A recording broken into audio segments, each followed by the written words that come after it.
আন্দোলনকারীদের নিরাপত্তা যদি না দিতে পারেন, তাহলে ওই চেয়ারে কোনো আইন শৃঙ্খলা রক্ষাকারী বাহিনীর বসে থাকার কোনো অধিকার নেই।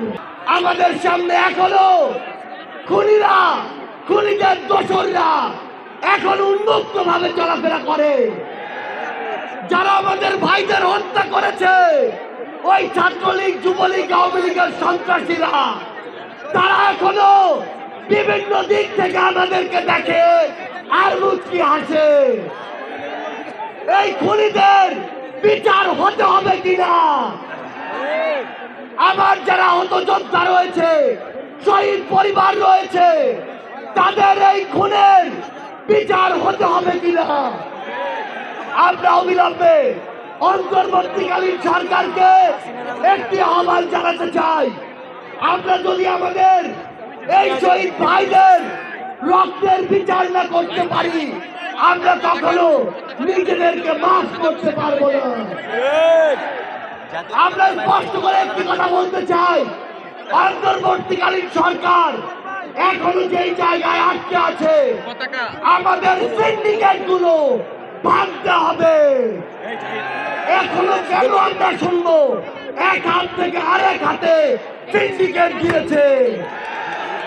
তাহলে আপনারা আপনাদের জায়গা থেকে কি অ্যাকশন নিচ্ছেন? এক হাত থেকে যদি আরেক হাতে সিন্ডিকেট যায়, তাহলে সেই হাত আপনারা ভেঙে দিচ্ছেন না কেন? আমরা অন্তর্বর্তীকালীন সরকারকে আরেকটি স্পষ্ট আহ্বান জানাতে চাই, সেটি হচ্ছে আমাদের এই বাংলাদেশ সকল দেশের সাথে বন্ধুত্বপূর্ণ পররাষ্ট্র নীতিতে যাবে, কিন্তু সেই বন্ধুত্বপূর্ণ পররাষ্ট্র নীতির সুযোগে কেউ যদি মাথায় উঠে বসে, আমরা তাকে মাথা থেকে মাটিতে ফেলে দিতে বিন্দু মাত্র দ্বিধা করবো না। আমরা স্পষ্ট করে একটি কথা বলতে চাই, যেই খুনিরা এই দেশের বাইরে, এই দেশের মানুষের ঘামের হাজার হাজার কোটি টাকা পাচার করেছে, সেই টাকা ফিরিয়ে আনতে হবে। আমরা স্পষ্ট করে বলতে চাই, ওই গোপালগঞ্জে যেই খুনির দোসররা এখনো ঘাটতি বেড়ে আছে, তাদেরকে আইনের আওতায় বিচার করতে হবে।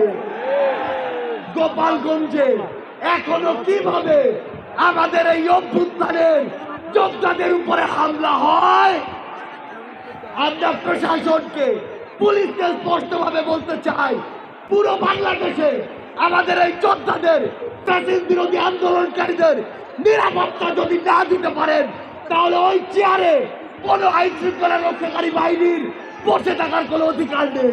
পিলার থেকেই যৌক্তিক কোটা সংস্কার আন্দোলন শুরু হয়। আগস্ট ৩ এই শহীদ পিলার থেকেই শত শত ভাইয়ের রক্তের উপরে, লাশের উপরে দাঁড়িয়ে এক দফা ঘোষণা হয়। আগস্ট ৫, এই আগস্ট ৫-এই বাংলাদেশের ছাত্র জনতার ঐক্যবদ্ধ লড়াইয়ে খুনি হাসিনা দেশ থেকে পালিয়ে যায়। ওই জুন ৫ থেকে আগস্ট ৫-এর যে লড়াই, সে লড়াই কি শেষ হয়ে গিয়েছে? আমাদের সংগ্রাম কি শেষ?